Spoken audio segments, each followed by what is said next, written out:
Epic Games reached out to me and asked if I wanted to make music for the upcoming game. So Simon Servida recently dropped a video of how he got his track used in a video game. I make a living getting my music used on TV shows, video games, and small ads. And I've even had my music featured in Fortnite, and the process was very similar to what we're about to unpack in this video. Epic Games asked me to get a bit more familiar with the game, and the easiest way to do that is to just straight up play it. So Epic Games actually owns Fortnite, Rocket League, and a ton of other different video games. And the way I was approached was very similar to this opportunity. So if you look at the hashtag on his video, which I recommend you checking out the full video, but it says Epic Partner. They requested me to put the same exact hashtag in my video when I posted it. And I'm not sure how he was reached out for this opportunity, but for me personally, I got hit up by a marketing agency and they asked us to create a music for a campaign. So I imagine that it's kind of similar to what he's doing here for this video game. They used to have a direct submission link where you can upload your beats to have it featured in the game. But since then, they've taken down the link, but there's still another way you can submit your music. So these bigger companies typically work with music libraries, and one on the top of my head that I know for sure works with Fortnite is XcaliberZero.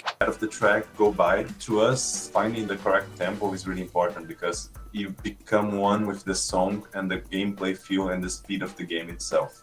In general, the soundtrack of Horizon Chase 1 and 2 is very melodic. That's one of the top-notch aspects. So this is called a brief. A brief is a description of what type of music they want for the project. So as you can see, they have the guidelines. They want fast tempo. They give you the BPM range, which is very important because it's gonna match and sync up to the actual track that you see them racing on. They have sound selection as far as what they actually want. And they also have what they don't want, which is super important to pay attention to. The company that he's working with does a great job addressing exactly what they want for this project. Sometimes when you're working on TV shows and movies, they may tell you what they want, but they're not really sure how to articulate it from the perspective of a musician. As a professional, you need to understand how to navigate exactly what they want. So the first thing we have to look at is tempo. And what the guys at the meeting said was, look at how fast the objects are passing by and then dictate the BPM from that. But it's in between 135 and 145, okay? And then we'll find our baseline.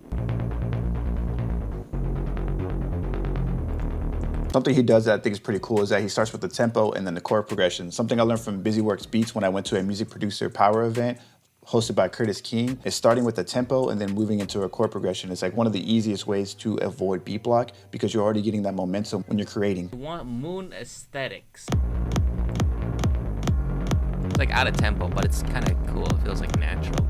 Spaceship sounds.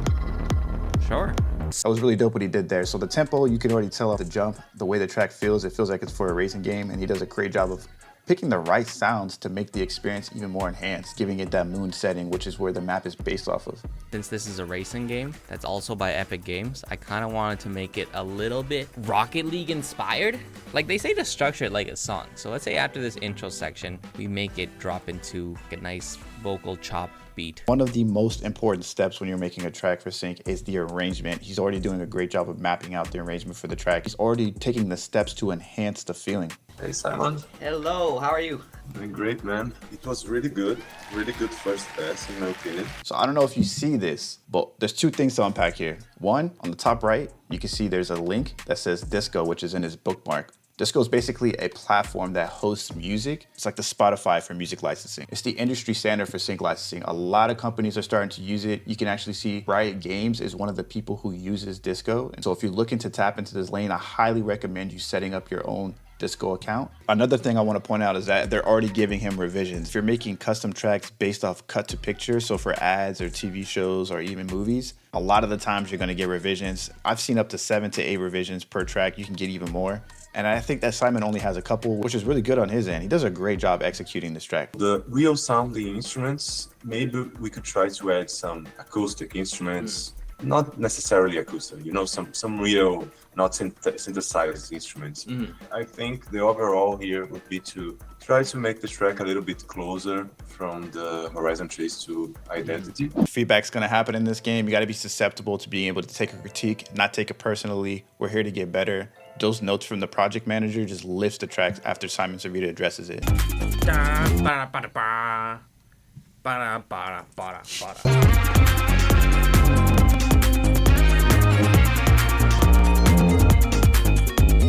So when you watch Simon's video and you see the project manager give him notes, he talks about great first pass. First pass is just another way of saying the first audition or the first demo of the track. Now he's moving on to the second. You see him addressing these notes, and the track is just elevated to another level. I'm sure if you've ever watched Simon Servida's content, you can see that he's an amazing content creator, probably one of the top 3 in my opinion as far as music producers. He's also a super talented musician as well. He has his own course called Pro Level Beats I recommend checking out. There's a reason why Simon was chosen for this project. But we decided to make some points here, maybe to make it even cooler, you know, at least for the game.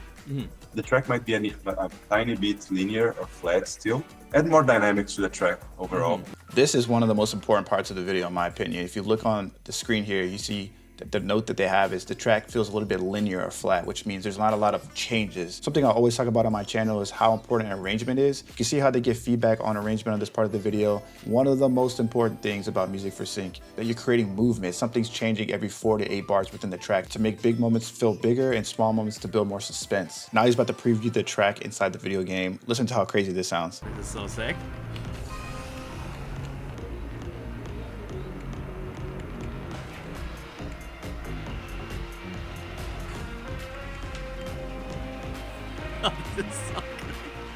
This is so cool. Ooh, oh, you're gone. Let me get those. I felt like I did a good job. I don't know. What do you guys think? He killed that, man. Sounded so dope. So this next part, he's gonna actually get feedback from the lead composer. Now, it may appear that they give him harsh feedback, but there's a lot of things that you can learn from this next part. You gotta realize this guy has tons of experience in this lane. This composer has been doing this for a long time. So even though there's a lot of parts that he's kind of nitpicking, I still think it's important to learn of how he actually hears the track in his head compared to what Simon did. I'd love to show it to you to get your opinion. All right, let's check this one out. All right, it's a good start. Is that speech in the background? Yeah, some astronaut talking, ambient stuff. I don't know if I like that vocal. Don't know if I'd gone for another repetition there. I don't know if I'd have doubled that with you got piano and a guitar. I just kept one or the other. I don't mean to be too critical here, man. No.